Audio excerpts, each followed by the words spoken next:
Sekolah Menengah Atas Negeri 3 Kayuagung, SMAN, yang berada di Jalan Letnan Sayuti Kelurahan Kedaton, dilahap si jago merah, Sabtu tanggal 4 Mei tahun 2024. Kebakaran yang diduga disebabkan korsleting arus pendek listrik ini menghanguskan 41 kamar asrama putra.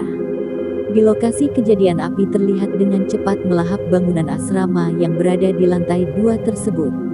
Petugas pemadam kebakaran bersama 4 unit mobil damkar sempat kewalahan memadamkan api, dengan dibantu warga, TNI dan polisi api berhasil dipadamkan sekitar 1 jam kemudian.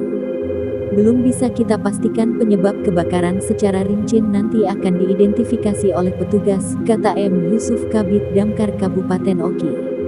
Tidak ada korban jiwa dalam kebakaran hebat tersebut karena peristiwa terjadi saat hari libur sekolah. Dan kerugian belum bisa ditafsirkan.